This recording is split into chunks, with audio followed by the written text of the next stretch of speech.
Thank you for joining us. All right, and there goes the microphone. All right, thank you for joining us, everyone, and welcome to CARIAD. Thank you for finding your way on over to our booth. Welcome to IAA. Welcome to Munich, if this is your first day or your first time round. And of course, welcome to all of our online viewers who are joining us from wherever you are in the world. Thank you for being part of this. Now, we have our second talk of the day coming up here at IAA. And like I said before, here at CARIAD, only good things happen, at least today. So feel free to step a bit closer. You'll hear a lot more. We can't, talk that loud. We do have neighbors, so feel free to gather as close as you like. And this is what's going to happen. We have our next talk coming up, which will be to explain all about the Volkswagen OS and Volkswagen AC, Automotive Cloud, that is. And afterwards, we will have a few minutes time for a Q&A session. So anything that you would like to ask our expert, you will have the chance to ask him that. So just keep that in mind and be sure to stick around until the very end. All right, other than that, I think we can get right to it, and it's time to bring out our expert on stage. Ladies and gentlemen, next up we have Michael Wintergerst. Michael is Executive Vice President, Head of Vehicle and Cloud Platform, which means he's not only an educated developer, but he is a developer by heart, I would say. And he's nodding, so I guess that's true. He spent a very long time as a cloud expert now in the software industry, which means that he has a lot to do with Volkswagen OS and AC, the Automotive Cloud. He's going to be telling us all about it, about the foundation of the new digital ecosystem. He is going to be talking about the interplay of Volkswagen OS and Volkswagen Automotive Cloud and how they empower the new digital ecosystem of the entire Volkswagen Group. So now, why don't we give him a very warm round of applause? Here he is. Welcome on stage, Michael.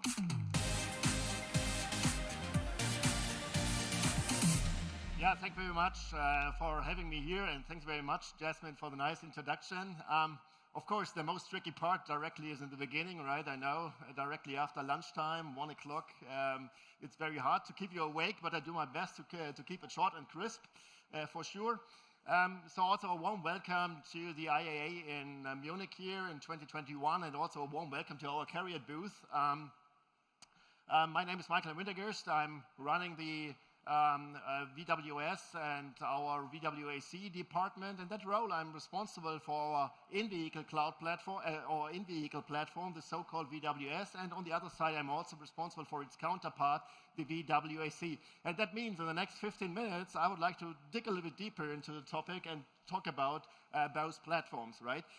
But before we jump into the topic, let me first of all start a little bit what's happening in the software industry, right? And what's happening in particular around the requirements coming up and which finds its way into our platform. And as a former handball player, I would like to start with an example coming from sports, right? I'm also a big supporter of soccer, right? Unfortunately, and I know that's also very tricky here, I'm not a Munich fan. I'm supporting Borussia Dortmund, because raised up in the western part of Germany. Sorry for that already, right? So hopefully you stay here with me. And I would like to talk about data and how much data gets transferred, right? And the first question directly goes to the audience here, right? So let's consider we have a normal 50 minutes soccer match, right? Transferred via video streaming in full HD. What do you think, how much data gets transferred? Maybe just a rough estimation coming here from the audience. What do you think? Are we talking about megabytes, gigabytes, terabytes? What do you think? Any rough estimation? Maybe from here? Gigabyte?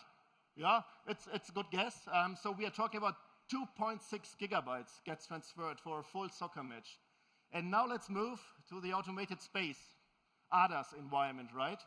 So let's think about typical stuff happening there. You would like to create some driving profiles. You would like to get some information about maintenance data, for example, around braking system.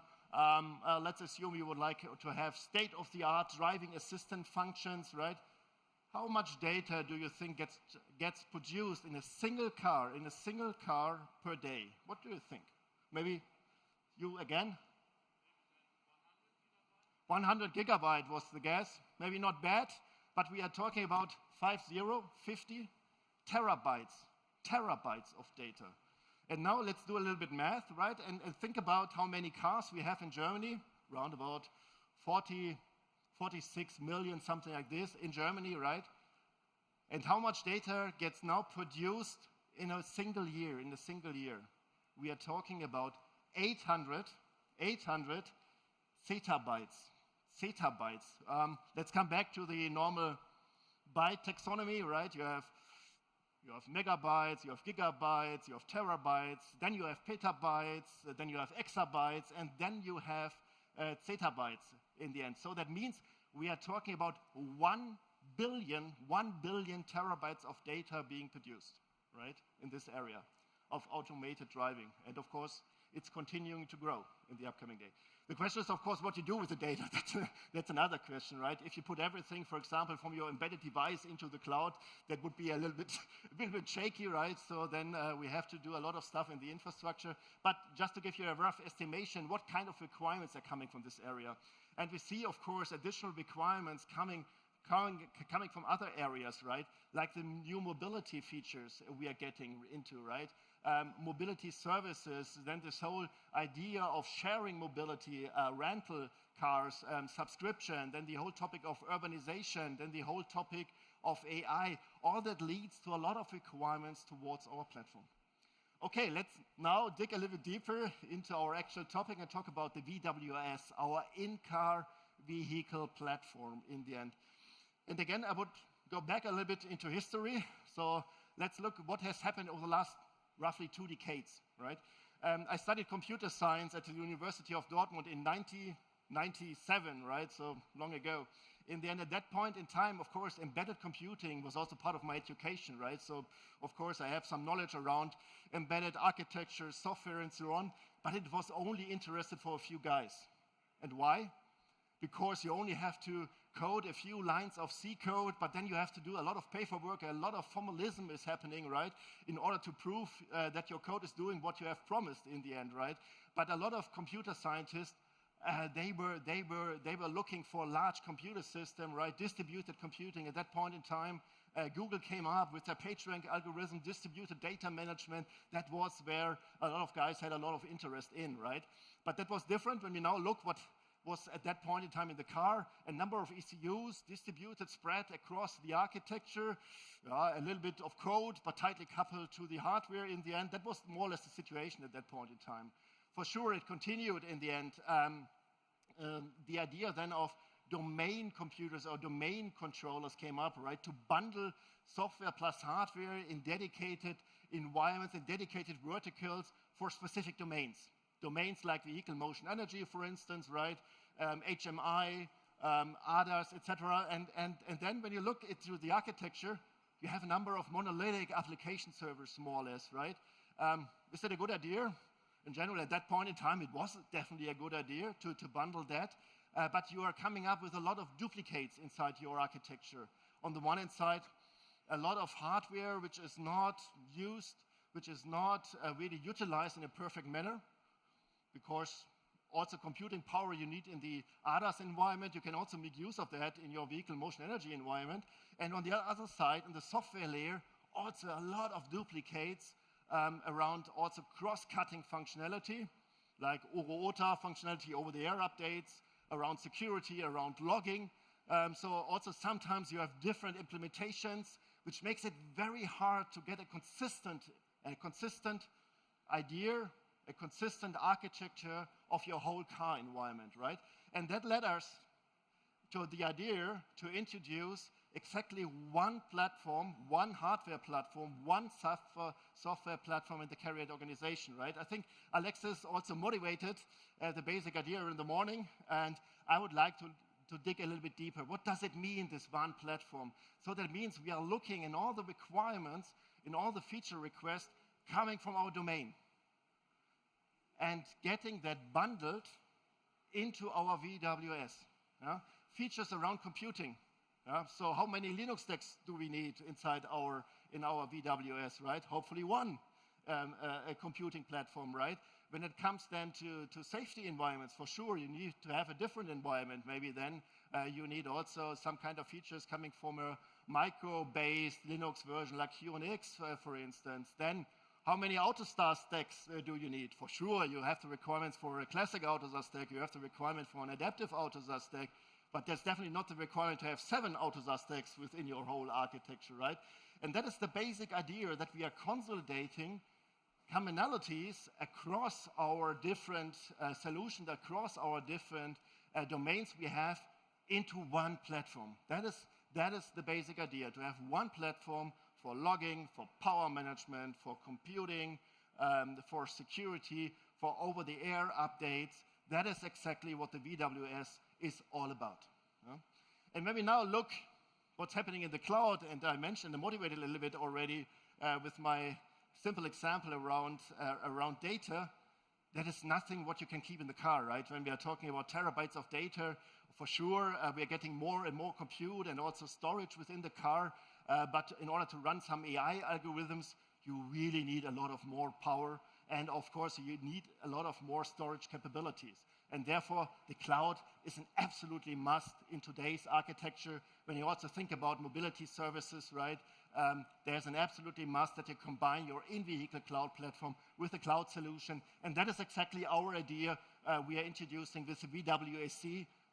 We are running as a PaaS, SaaS environment for our domains so that they, again, can fully concentrate on their functionality they would like to create, but all the nitty-gritty cross-cutting topics gets, of course, implemented and provided by the VW.AC. So in general, when we are looking into the architecture of our VW.AC, we have roundabout or roughly 3 different areas. For sure, first of all, you can see the car as a device, right? Like you have in normal IoT platform. So that means you have the capabilities of having a device management area, right? So this is area number 1 you have in the VW.AC. Then secondly, coming to my nice sports example, we are talking about a data platform. For sure, you need to have capabilities in order to stay the data, to compute, to have compute power on top in order to run all your AI methods and functionality you need. And thirdly, of course, you would like to have a developer platform which allows the domain to easily and in a convenient way create mobility applications, mobility services you bring over the complete lifetime of the car into that environment, right? So that is it all about, in a nutshell, what VW.AC is, right? Combining that with the capabilities of our in-car platform. And let me now pick up 2 very prominent examples where also the interplay between the VW.OS and the VW.AC comes a little bit more clear. First of all, data platform, right? And here we are not just talking about, okay, I need to store all the data produced in the car in the cloud, but of course we're also making use of the data for automated driving. And here we have a special functionality, we call it Big Loop and Shadow Mode, which allows us also to run the same application in multiple versions, right? So the basic idea, of course, is to have a running, productive application in your car. Then you would like to learn from the driver, from the different environment in the end, before you really bring a new version of your application in a live format to the corresponding customer. And that means we are transferring the whole application from our cloud into our VW.OS, run that in a shadow environment, right? But collecting data, how, let's say, the whole algorithms are really behaving, and getting this data again back into our cloud, and from that, get an understanding whether our algorithms are performing as expected. So that is our, in a nutshell, our basic idea we have around our big loop, our shadow mode. That is really one of the super prominent examples. Secondly, and Thomas Ulbrich mentioned that yesterday also here in the keynote, in the press conference, right? Over-the-air updates. This is, of course, a must. And here we are not just talking about simple bug fixes, maybe typos in the HMI. No, here it's all about bringing new performance capabilities, bringing new features, new applications into the car and also over the lifetime. You know, today, when you buy a car, it's already outdated, right? It has been, from a software perspective, it has been produced 2 years ago in the end, right? Before all the tests and integration efforts are running. And here, the clear plan is also to have a digital lifecycle management around our ORU and OTA capabilities in order to keep the software within the car really updated and also secured. Yeah? So that's the basic idea in a nutshell. So that means when you look from a bird's eye perspective, the VW.OS and VW.AC, it's a platform for our domains covering all the requirements you have in common within vehicle motion energy, in the ADAS environment, in the mobility area. That is the basic idea we have around our platform. From an outlook perspective, so what's coming next is already done, and that's it, right?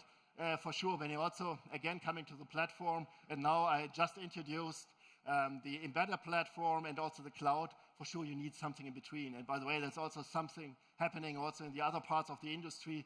Edge computing will be a super important topic also the upcoming years, I'm 100% sure.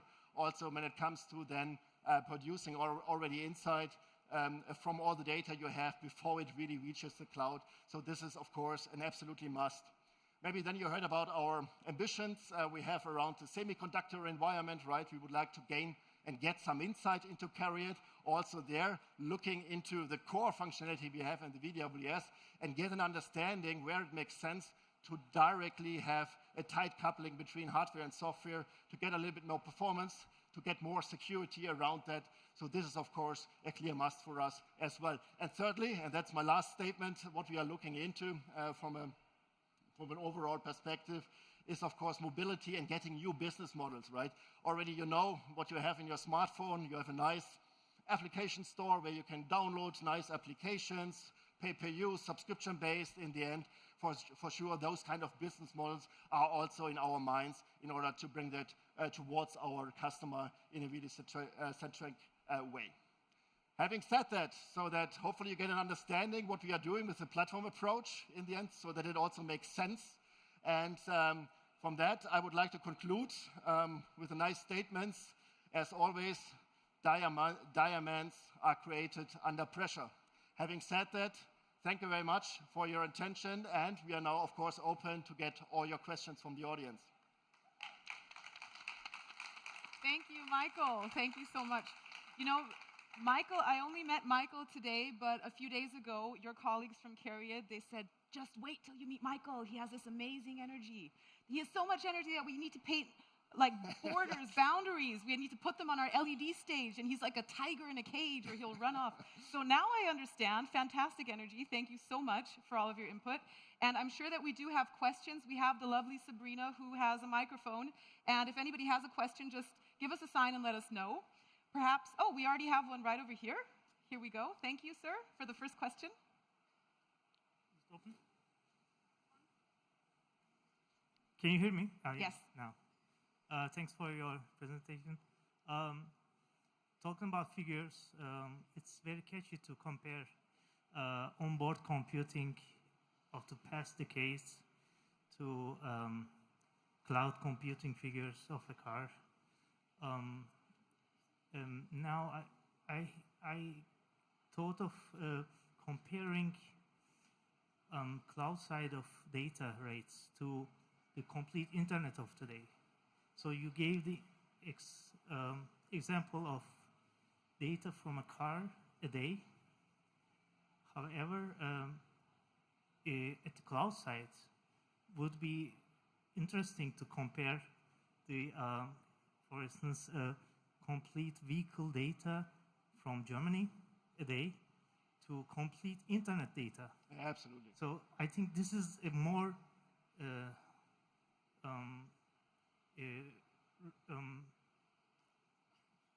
a better comparison to have a feeling about it.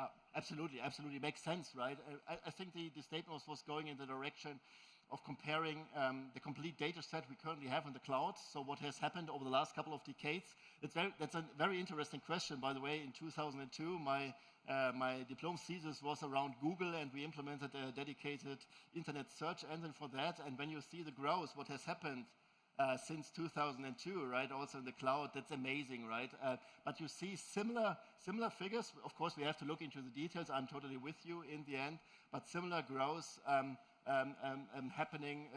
You're also seeing in the total set of data you have within the cloud, right? It's really doubling in a very short manner in the end. So really an exponential growth, and it's totally with you. That is a good also example for comparing those two environments, in vehicle and also the corresponding cloud. Totally with you. Yeah. Thank you very much. Do we have the next question? If there's a question, just give us a sign. You can also take some time to reflect. Anyone viewing us online, if you do have questions, we're going to actually provide your contact data within the comments, so you can actually already or also ask questions directly afterwards in retrospect after this slot. Now, you spoke of some things that we were already hearing here at IAA, and anyone who was already around yesterday, maybe you saw our press conference, we also spoke of the new strategy, New Auto. So where does all of this, VW.OS, VW.AC, where does it fit in within the New Auto strategy we were hearing a lot about? Excellent question. So in general, when we are looking at the New Auto strategy laid out by our CEO, Herbert Diess, we have 4 main pillars. We have on the one hand side our platform for mechatronics, the SSP, the scalable systems platform in the end. So here it's all around our currently available hardware platform like MEB. That is the underlying platform for the ID3, ID4. You heard about yesterday also from Michael Steiner around our PPE, our so-called version 1.2 in the end. And the idea is that we are bringing those 2 hardware platforms together into one SSP. So we see, of course, the first adoption of that with our Artemis in 2025, and then also in the Trinity project completely adopted in 2026. And here, now we come to the second pillar, and that is all around software. That's all around what we are doing within the CARIAD organization. And that means here the VW.OS, VW.AC, plus of course also the stack being provided by our domains are really the foundation for the complete stack we are providing around SSP, right? So SSP, more or less the hardware layer. For sure, we have also the sensor actuator a layer where also software comes into the game. But from a platform perspective, for sure, the VW.AC plus also the VW.OS is the foundation for our complete software stack, right? So that are the 2 main pillars. So we are really part of our New Auto strategy. Definitely. Pillar number 3, just to mention that for completeness, of course, it's our all-around battery recycling, charging infrastructure, and the 4th topic is all around mobility, in particular transport as a service and mobility as a service as the key buzzwords around that, what we have there. Thank you for letting me tickle a few marketing statements out of you. That's exactly what I wanted to hear, but it does give us a round picture. Thank you so much. Michael, now do we have any questions in the audience? Right over here, the gentleman in the front, please. Michael, for the presentation. My question is, what is the ratio between onboard and offboard computing today?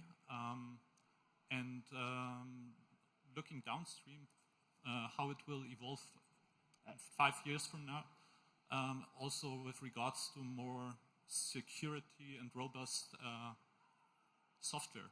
Yeah. So excellent question. So the question is, what about the computing capabilities, right, between onboard and offboard? So when I started in the automotive world, right, I compared the situation a little bit like, okay, we have a Commodore 64 in our car, right, in comparison to the compute power we currently have today, for example, in the gaming area, for instance, right, or within the cloud environment. So that is how I see that. But we are getting more and more compute power into the car, right, also over the next couple of years. Definitely, when I also talked about this data example again, I'm pretty sure that a lot of, let's say, computational functionality, be it now from the AI or in general, will also happen directly inside the car, or making use, what I said, in the near future, edge computing, right? So that will definitely happen. We see the same trend also in other industry, right? Be it now the normal IoT stuff, right? Supply chain, that will happen for sure. Also from a compute perspective, also today, when you look what kind of hardware you have inside, how many cores, how many GPUs or TPUs you have, very limited, very, very limited. And that will increase. That will definitely increase in the upcoming years, also in our 2.0 environment. I'm 100% sure that we are seeing also in our architecture, without going into the details, a clear boost into the capabilities we have within the car.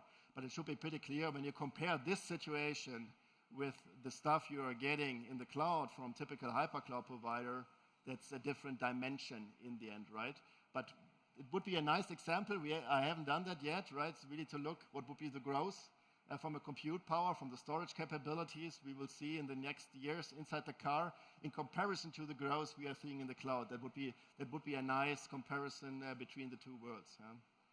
Maybe something to do in the future. Sorry? Something to do in the future when you have too much time on your hands. Yeah, absolutely. Sure, that happens a lot. Thank you so much for the question. Do we have another question in the audience? You can still take a minute to reflect, ladies and gentlemen. Let me ask you, Michael, you obviously have a lot of passion for your work. I think it has become clear during these past few minutes.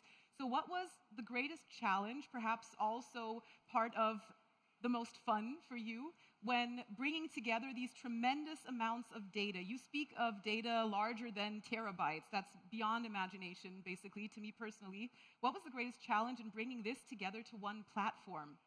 Yeah, for sure. That means for a computer scientist that is now the place to be here, right? As I said, in the 1990s, that was not the most interesting area for computer scientists, right? But now to think about this data and also how about, let's say, getting value out of the data, that is the important thing, right? To have tons of terabytes, petabytes, it's great in the end, but the question is how to get really value out of it, right? And that is also something where we have to do some research on our side, right? In order to improve the customer experience. That is also key in the end. It is not, okay, we are providing technology. A platform is always technology. Of course, I like technology. Hopefully that was clear. But in general, the question is, what does it mean for the customer in the end? So we have to put the customer really in the center of our universe and really think about what are really the features we are really bringing to them in the end. And I think there's still a way to go for us. It is not carved in stones already, right? So a lot of stuff where we have to do some further analysis. Also, what does it mean overall for a customer? We're at IAA. We spoke about this with Alexis. It's all about finding out what the customers want and need and what's valuable to them and useful to them. All right, ladies and gentlemen, do we have any further questions? If not, we would like to invite you. Perhaps you would like to ask questions in a private one-on-one conversation. We do have experts here at our booth. Maybe, Michael, you'll be sticking around for a few more minutes. You'll be around. So don't hesitate to approach us and, dive deep into a conversation if you'd like to find out more. And Michael will also be around once more. And to everyone who has joined us on live here in Munich, thank you for that. And feel free to use the comment section. We will be posting an address where you can ask questions in retrospect. So thank you once again, everyone, for joining us. And we will see you back here for the next talk tomorrow morning. And enjoy the CARIAD booth and the IAA. Thank you. And an applause for Michael. Thank you, Michael. Thank you very much, Justin. It was a pleasure.